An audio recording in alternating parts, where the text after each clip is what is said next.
Welcome to HardScript. Help me reach 5,000 subscribers. Support the video with a like and leave your thoughts in the comments.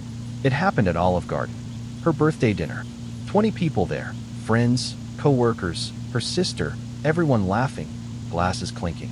And then her voice cut through it all, loud enough for the entire restaurant to hear. My husband begs to be intimate with me, but I always say no. Haha. The room went quiet for a split second, then everyone laughed along, because she did. She covered it with that fake smile she uses when she wants to look like the funny one. But I didn't laugh. I just stared at her, trying to understand if she'd really just said that. My name's Eric. I'm 38. Been married to Julia for 6 years. 6 long, confusing years. She was radiant once, confident, magnetic. But somewhere along the way, her affection became currency, her attention something I had to earn. The woman who once couldn't keep her hands off me now treated me like background noise. That night, when she said it, she didn't even look at me. She looked at her friends, her co-workers, and waited for their reaction. And when the laughter came, she leaned into it. I remember the sound of forks clinking, someone whispering, "Oh my God," and the waiter awkwardly pretending not to hear. I didn't say a word. I just sat there, half smiling like it was a harmless joke. Inside, though, something snapped. When we got home, she acted like nothing happened. She lit a Target candle, poured herself wine, and started scrolling through Amazon on her iPhone. The usual routine. I stood in the doorway, watching her. The woman who'd just humiliated me in front of everyone, now acting like the night had gone perfectly. She asked if I was still upset. I told her no. And that was the last real conversation we had for weeks.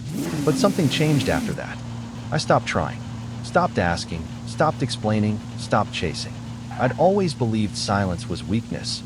Now I understood it could be power. Over the next few days, I began noticing things I'd ignored before.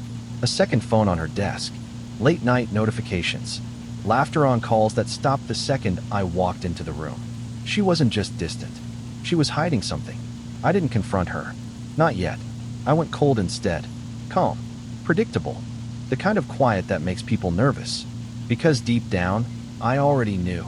The woman who laughed at me in public had no idea she'd just given me the reason to stop being her fool in private. The next morning, she acted like everything was fine. Made herself a smoothie, hummed a song, wore that same white blouse she knew I liked. As if the night before hadn't happened at all. I watched her pour almond milk into the blender, casual, careless, and I realized she thought I'd forgotten. Or worse, forgiven. I didn't say a word. I left early for work, sat in my truck outside the office, and replayed that moment from Olive Garden over and over. The laughter, her smirk, the way she looked through me like I was invisible. Every sound in that memory cut a little deeper. By the second day, my silence started bothering her. She asked if I was still being dramatic. I said I was just tired, but I could tell she was getting nervous. She'd built our marriage on my willingness to smooth things over. And now, I wasn't doing that anymore. That's when I started noticing patterns. Every night around 11, she'd take a call. Said it was her friend Lisa. But Lisa's voice didn't sound like a man laughing on speakerphone. One night, I heard her whispering in the kitchen, lights off, voice low but sharp. Then a pause. Then a laugh that didn't belong to the woman I married. I didn't confront her. I wanted proof. I went online, checked the phone records, the shared account she'd forgotten I still had access to. There were late-night calls to one number almost every day. A number saved under Lauren. I copied it, searched it. It wasn't Lauren. It was some guy named Mark. Same gym she went to, same city. I looked at his social media, the kind of guy who posted gym selfies and motivational quotes. The type she used to roll her eyes at. That night, I didn't sleep. Not out of anger, but out of clarity. The kind of clarity that doesn't explode, it freezes. The next morning, she walked into the kitchen, smiling, pretending nothing had changed. She poured her coffee, said she was heading to work. I looked at her one last time and said, calm as ever, "I hope you have a great day, Julia." She smiled, relieved. She didn't know it yet, but I'd already started planning my exit. Quietly, strategically. Because when someone laughs at your pain in public, you don't argue. You let the silence do the work. And that silence was about to become deafening. A week passed before I made my first move. I didn't confront her. I didn't even let her know I suspected anything. I just watched. Her routines told me everything I needed to know. The gym sessions that lasted 3 hours, the sudden girls' nights, the perfume she never wore for me anymore. It was all there, plain as day. One Friday, she said she had a work dinner. I nodded, smiled, and told her to have fun. The moment she left, I followed, not close enough to be noticed, but close enough to see. She wasn't headed downtown like she said. She drove to a small restaurant near the gym, and when she stepped out of the car, I saw him. Mark. He looked exactly like I'd imagined. Younger, polished, the kind of guy who rehearses his smile in the mirror. She greeted him like someone who hadn't spent the last 6 years building a life with someone else. The way she touched his arm, the way her laugh echoed across the parking lot. I'd seen that laugh before. It used to be mine. I didn't go in. I didn't make a scene. I took one photo. Not for revenge, for truth. Then I drove off. The sound of my Ford F-150's engine, the only thing keeping me from feeling the weight of what I'd just witnessed. That night, she came home late. Said she was exhausted, that the dinner went longer than planned. I said I understood. She smiled, relieved again.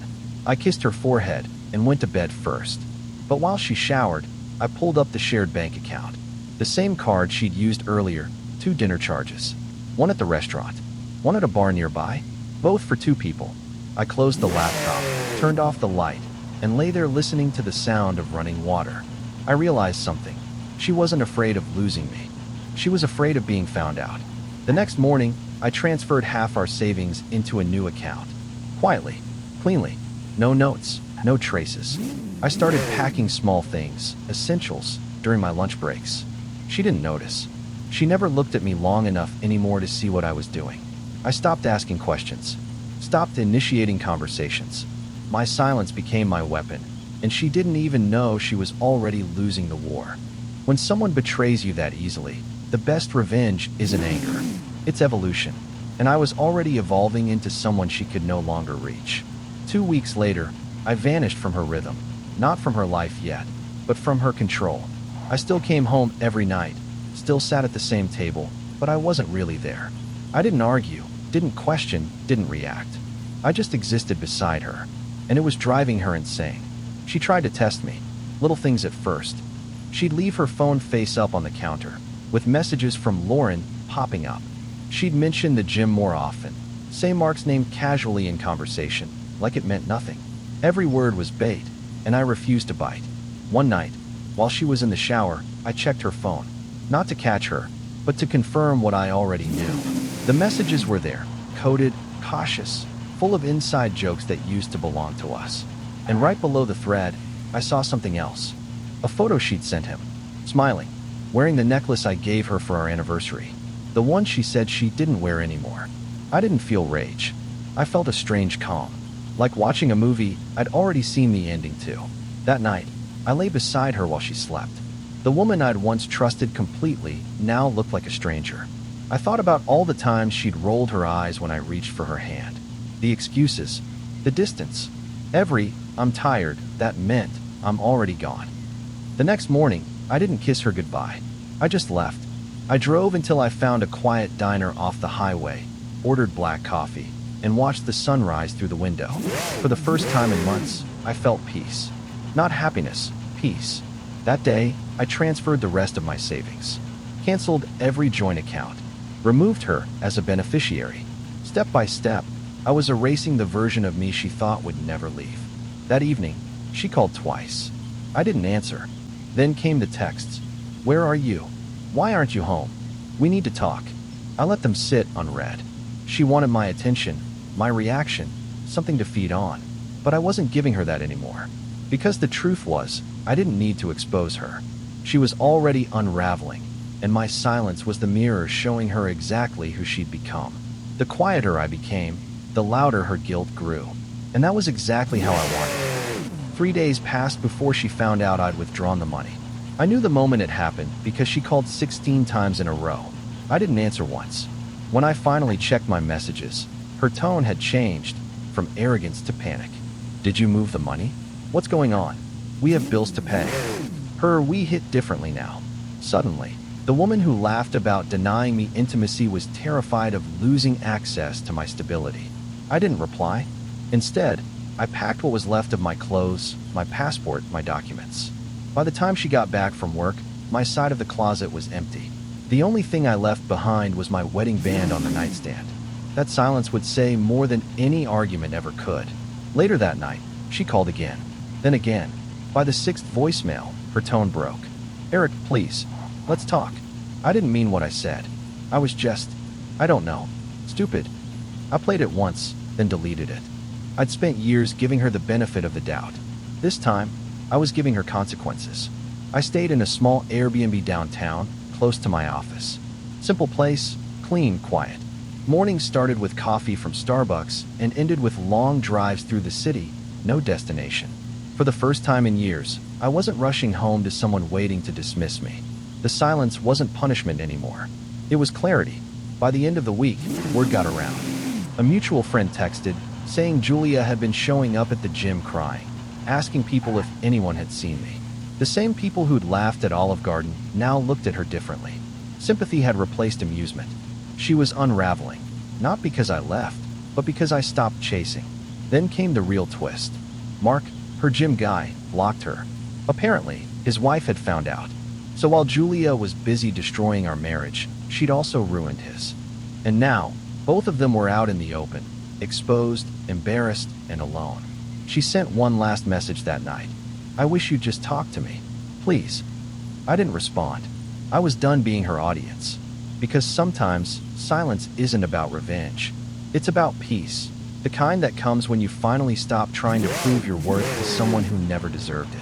And for the first time, she was the one begging to be heard. The next time I saw her, it wasn't planned. It was a Saturday morning at a small grocery store near my new place. I was standing in line with a basket of basics, eggs, milk, coffee, when I heard her voice behind me. Soft, almost afraid. "Eric." I turned slowly. She looked nothing like the woman from Olive Garden. Her hair was unwashed, her face pale, her eyes tired. She was holding a bouquet of cheap flowers, like she'd picked them up at the last second just to have an excuse to be there. For a moment, we just stood there in silence. Then she said, "You really left." Her voice cracked halfway through. I didn't say anything. She kept talking, filling the air with words that didn't land. I didn't mean any of it. The dinner, the jokes, the distance. I was angry. I don't even know why. I watched her talk, realizing how little her words mattered now. She wasn't asking for forgiveness. She was asking for identity. Because without me, she didn't know who she was anymore. Finally, I said, "You made your choices. I just stopped protecting you from them." My tone wasn't cold, just final. She reached out, like she wanted to touch my arm, but stopped halfway. Her eyes filled with tears, but there was something different this time. No manipulation, no performance. Just loss. Real, raw loss. Then she said something I didn't expect. "Mark's gone. Everyone knows. My job's a mess. My friends stopped calling. I thought you'd gloat, but you didn't. You just disappeared." I looked at her for a long second before answering. "That's what you wanted. Distance. Freedom. You just didn't realize it comes with silence." She wiped her face, nodded slightly, and whispered, "I miss you." Then she turned and walked away, leaving the flowers on the counter. I didn't move for a while. Watching her leave felt like closing a book I'd read too many times, the ending finally clear. There was no anger, no satisfaction, just peace. That night, I sat in my truck outside my new apartment, the Target bag with groceries still in the back seat. I looked up at the sky, calm, still, and realized something I hadn't before. I didn't need her apology. I just needed her absence. And for the first time in years, that was exactly what I had. After that encounter at the store, she stopped calling. No texts, no voicemails, no sudden appearances at my job. For a while, I thought maybe she'd finally accepted it, that it was over. But people like Julia don't move on easily. They need attention the way most people need air. About 3 weeks later, she found a new way to reach me. Not directly, through mutual friends. I started hearing things. She'd been telling people she was working on herself, that she understood her mistakes. The same people who once laughed at her jokes about me were now telling me how different she seemed. I didn't respond. I knew what she was doing, rebuilding her image, trying to control the story. Then one evening, Caleb, a friend from work, sent me a link. "You might want to see this," he wrote. It was a Facebook post, a photo of Julia at some charity event, smiling, surrounded by people. The caption said, "New beginnings." But the smile wasn't real. I could see it in her eyes. The same hollow expression she'd worn the night everything fell apart. I scrolled through the comments. People praising her strength, telling her how proud they were. It was almost impressive how quickly she could reinvent herself. But deep down, I knew what it meant. The facade was cracking again, because the one person she wanted validation from was still silent. 2 nights later, she sent me an email. Long, rambling, emotional. She said she'd been in therapy, that she'd learned what real love and respect meant. She said she couldn't sleep without thinking about what she'd done. And at the end, she wrote, "I don't expect you to forgive me. I just need you to know I finally understand." I read it twice, not because I doubted her words, but because I was surprised at my own reaction. I didn't feel anger or pity, just distance, like I was reading someone else's story. The next morning, I replied with a single line, "I'm glad you're finding peace." Nothing more. Hours later, she sent another message. "Do you think we'll ever talk again?" I didn't answer. Some doors don't close with a slam. They seal quietly. That night, I realized something that hit harder than anything before. I wasn't healing from her anymore. I was healed, and that terrified her far more than any revenge ever could. Time has a strange way of turning pain into perspective. Months passed, and the storm that once consumed me had quieted to a faint memory. I'd built something new, steady, simple mine. My mornings started with a black coffee from Starbucks and ended with quiet walks through the city. No drama, no noise, no emotional games. Just life, uncluttered. But peace has its way of being tested. One Sunday afternoon, I got a message from her sister, Mia. She said Julia wasn't doing well, that she'd been drinking more, sleeping less, and isolating herself. "She's not the same," Mia wrote. "She keeps saying she wishes she could take it all back." I didn't respond right away. I stared at that message for a long time, remembering the woman who once laughed at my pain in front of strangers. I thought about how far I'd come from that night at Olive Garden, from the man who sat there in silence, humiliated but still loyal. That version of me would have rushed to fix her. The man I'd become knew better. A few days later, I ran into Mia by coincidence at Target. She said Julia had asked about me, still hoping I'd reach out. I told her the truth. "I've got nothing left to say." She nodded quietly. "She knows," she said. "That's what's killing her." That night, I found myself scrolling through old photos I hadn't looked at in months. Not out of nostalgia, but closure. There she was, smiling, alive, back when things still made sense. I realized I didn't hate her. I didn't even resent her. I just didn't recognize her anymore. Then, around midnight, my phone buzzed. It was her. A single message, "I'm sorry. For everything." No excuses, no pleas, no manipulation. Just that one line. I could almost feel the weight behind it. I typed a reply, paused, then erased it. Because what could I say that time hadn't already made clear? Instead, I powered off my phone, stepped outside, and looked up at the quiet night sky. Somewhere between the silence and the cool air, I finally understood that forgiveness doesn't always need to be spoken. Sometimes it's just the moment you stop wishing things had gone differently. She was still trapped in the story she created. I had already walked out of it. And that was the real ending neither of us had expected. Weeks went by. Her message stayed unopened, sitting there like a ghost I refused to acknowledge. I wasn't being cruel. I was being free. Every day I woke up without that old weight pressing against my chest felt like a quiet victory. But deep down, I knew the story wasn't finished, not for her. People like Julia don't move on. They orbit. One Friday afternoon, as I was leaving the office, I saw her waiting outside. I hadn't seen her in months, but I recognized her immediately. She was thinner, pale, her once perfect posture replaced by something defeated. She didn't speak at first, just stood there, eyes searching my face for any trace of the man she used to control. Finally, she said, "I just wanted to see you." Her voice was small, like she already knew she had no right to ask for more. I didn't answer. She kept going. "You look different, stronger." Then quieter, almost to herself, "I don't know how you do it." I looked at her for a long moment before saying, "You learn to stop depending on pain to feel alive." She blinked, like she didn't understand. Maybe she never would. She told me she'd been trying to start over, that she was in therapy, that she wasn't seeing anyone. She said she'd quit drinking. Then she said the one thing that cut deeper than anything before. You were the only person who ever wanted me for who I was, and I ruined it. I didn't speak, because this wasn't about closure, it was about recognition. She wasn't just apologizing for cheating. She was mourning the version of herself she destroyed when she laughed at the man who loved her most. After a few minutes, she said she should go, but as she turned to leave, she stopped and looked back. You really don't hate me, do you? She asked. I shook my head. No, I just don't belong there anymore. She nodded, tears streaming down her face, and whispered, I get it now. Then she walked away, slow, like someone finally accepting their own shadow. As I watched her disappear into the crowd, I realized something. She wasn't my enemy. She was my lesson. The proof that love without respect isn't love, it's dependency. And walking away from her wasn't an ending.